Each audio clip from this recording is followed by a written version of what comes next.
Airplane food. No, not Gordon Ramsay's London restaurant. I'm talking about the real deal. The stuff you munch on at over 30,000 feet in the air. The food that's been joked about to the point of becoming a stand-up comedy cliché. You would be hard-pressed to find anyone in economy seating raving about the in-flight meals.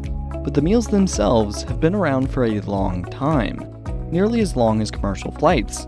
Yet, the taste has never been quite as good as it has on the ground. And there's some science to back up exactly why that is. This is why airline food doesn't taste good. So now that the fasten seatbelt sign has been turned off and we've reached cruising altitude, the flight attendants will be coming down the aisle with food as we learn something new. On January 1st, 1914, the world's first scheduled passenger airline service took off from St. Petersburg, Florida, and landed in Tampa, Florida, about 17 miles away. Less than 5 years later, flight durations were long enough that passengers started requiring food while in the air. It was on a Handley Page flight from London to Paris that the first commercial meals were served. Pre-packed cold lunchboxes that were passed out to passengers willing to pay 3 shillings or just under $5 US. Just 4 years later in 1922, Daimler Airways, which would later become part of British Airways, began having a flight attendant greet boarding passengers with glasses of fruit juice. But it would be another 14 years before true meals began to be served on flights. When, in 1936, United Airlines introduced the world's first flight kitchen, a kitchen that would be owned and operated by the airline for the sole purpose of providing in-flight food. These were actual hot meals, the first of which typically included the choice of fried chicken or scrambled eggs. Then came World War II. Troops were being transferred over longer distances in the air, sometimes far longer than any commercial flights. To feed the troops, frozen food trays, which would later go on to serve as the inspiration for TV meals, were prepared and then heated up during the flight. This meant that there didn't need to be a kitchen on board the plane, nor someone experienced in cooking during turbulence. This practice was adopted by commercial flights after the war ended as TWA took the idea and ran with it. The airline was the first to develop and use a quick frozen, pre-cooked method of food preparation, packaging, and shipping for in-flight meal service. They experimented with the degree to which meats and vegetables would be separately cooked before placing them in the trays, the percentage of water in stocks so that they could still be tasty at high altitudes, and they had the first systematic study of how spices were perceived at high altitude. Then came the beginning of the golden age of eating above the clouds. At a time when flying was seen as a luxurious way to travel, from the late 30s through the 50s, dubbed the flying boat era, a fixed-wing seaplane known as the Clipper carried out early transoceanic flights from Pan Am. The onboard in-flight dining service was just as spectacular as the journey itself. Uniformed attendants served refined meals in a dining room with tables adorned with fine china and formal place settings. For example, a Bermuda Clipper menu from the Pan Am Museum listed incredible meal offerings served on this flight to Bermuda, flying from New York and Baltimore. The menu's dishes were comparable to a 5-star restaurant even at sea level. Pan Am was the epitome of luxury in air travel. From the 50s through the 60s, the airline had a culinary partnership with Maxim's, a renowned restaurant in Paris. Not only did this French bistro develop the menus for all Pan Am flights, but they also cultivated a presidential special service given to first-class passengers. Introduced on the Boeing 377 Stratocruiser, passengers in Pan Am's first-class cabin enjoyed onboard specialties, starting with the cocktail hour, with a main course with gourmet selections including filet mignon, roast duckling bigarade, lobster, or rock Cornish game hen. In the 70s, in-flight meal service only got better with the arrival of the Concorde, with the ability to fly from New York to London in 3 hours and operated by British Airways and Air France. It made its first super-fast transcontinental flight in September of 1973. Passengers on the Concorde famously drank champagne while indulging in caviar. When the Concorde ceased flying in 2003, its final onboard menu items included truffles, foie gras, and lobster.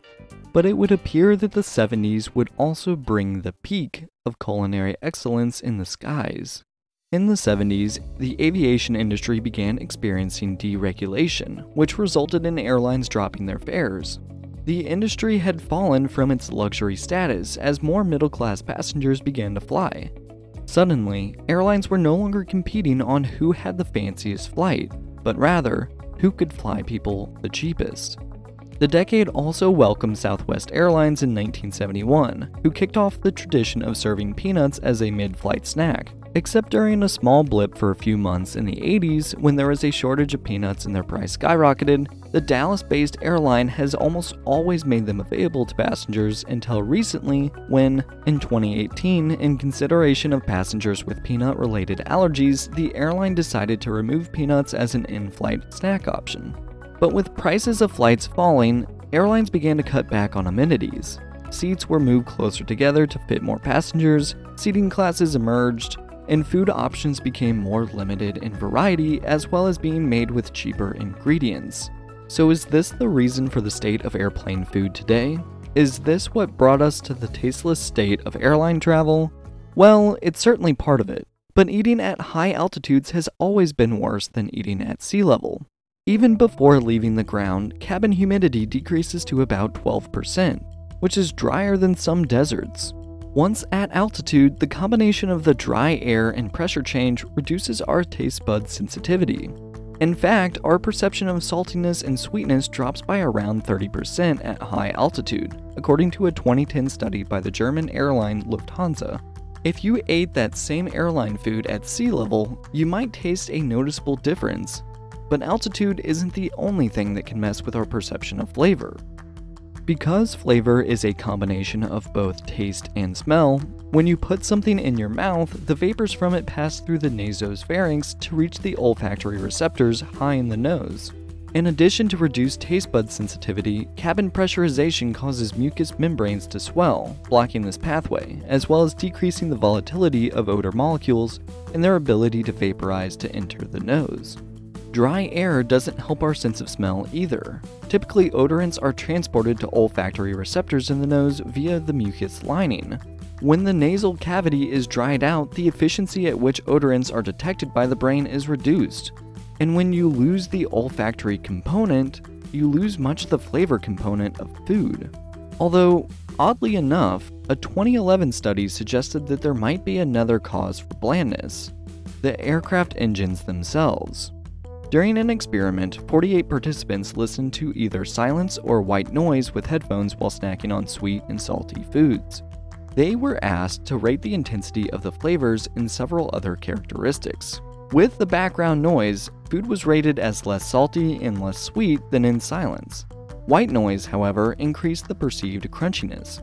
Andy Woods and the colleagues at the University of Manchester posit that the noise distracts eaters, making it difficult to concentrate on the taste and properties of their food. And following the Lufthansa study, they began to experiment with the seasonings. Adding more of the seasonings to food like salt, pepper, and sugar helped to some extent, but they found that the ingredients such as cinnamon, ginger, garlic, chili, and curry did not move the needle much in terms of taste.